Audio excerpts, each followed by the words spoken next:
Hello, I'm Dr. Israel Barken, the Medical Director of the Prostate Cancer Research and Education Foundation.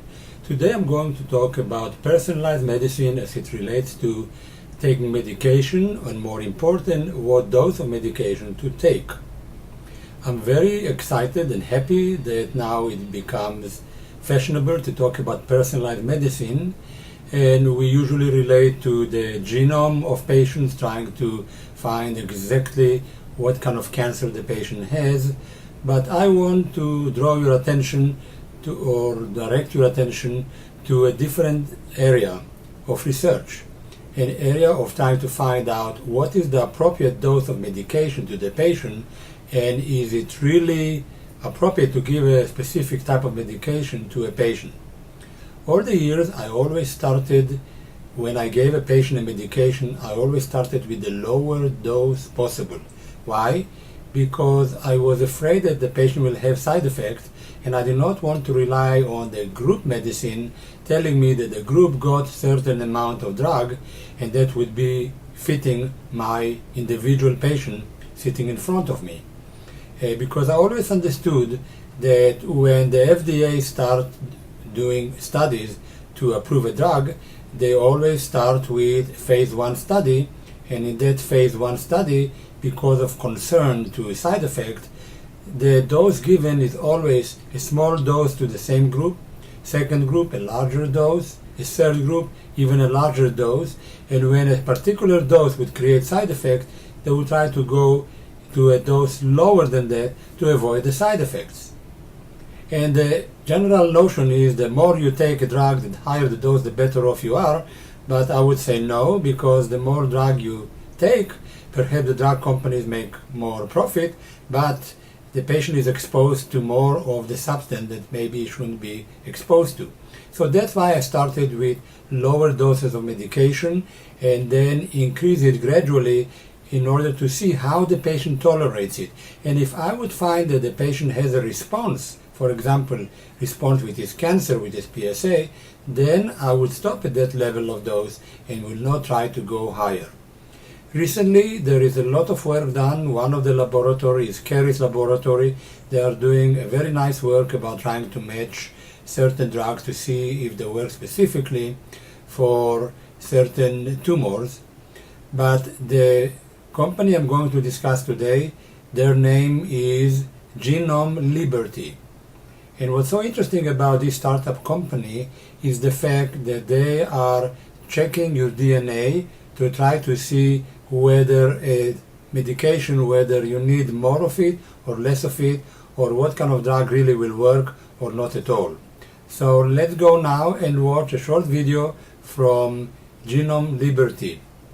I would say that this is a step in the right direction to try to tailor the treatment to an individual, also when it comes what medication he should take and at what dose. Let's view now Genome Liberty video.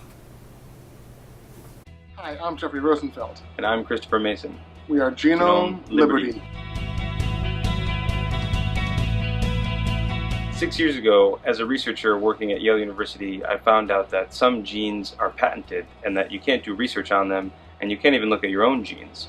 And I thought, well, this seems ridiculous. The idea for this company came as we were sitting in a taxi on the way back from the Supreme Court oral arguments concerning one of the most important cases surrounding your personal health.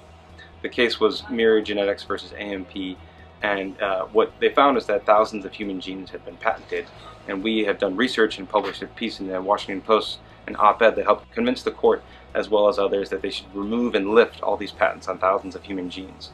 The Supreme Court ruled in our favor to reject these gene patents, which then opens up the door and liberates your genome so that you can get second opinions on your medical tests, and also to affirm that your genome belongs to you and not to big companies. Today we live in the era of personalized medicine, and that means that your DNA can influence what drugs you take and at what dose you take them. The information in your DNA could be potentially life-saving and impacts not only your health, but your siblings, your children, your relatives, all of your family, because you share DNA with all of your family. We've founded Genome Liberty so that people can have access to their own data as easy as ordering a movie off Netflix. Customers have to go to our website and order saliva collection kit. And in 2 weeks, you'll get an email pointing you to a website where you can log in and examine your own genetic data. These data will show your likely response to a variety of drugs, which you can then immediately use for your general information and bring with you the next time you go to the doctor.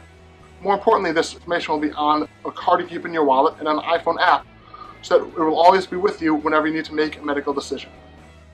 In an era of genetic-based, personalized, and precision medicine where you can leverage your DNA to impact what drugs you take, it would be foolish to take a drug that you know wouldn't work or that might even harm you. We want to enable people to access their data, to liberate their genomes so that you can live longer, happier, and healthier. Don't tread on my genome.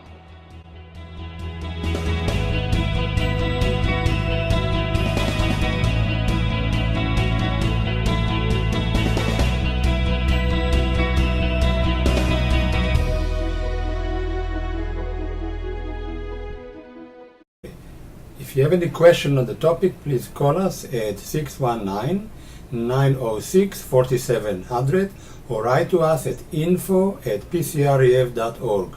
For any information about Genome Liberty, please view the information on the screen at the end of this program.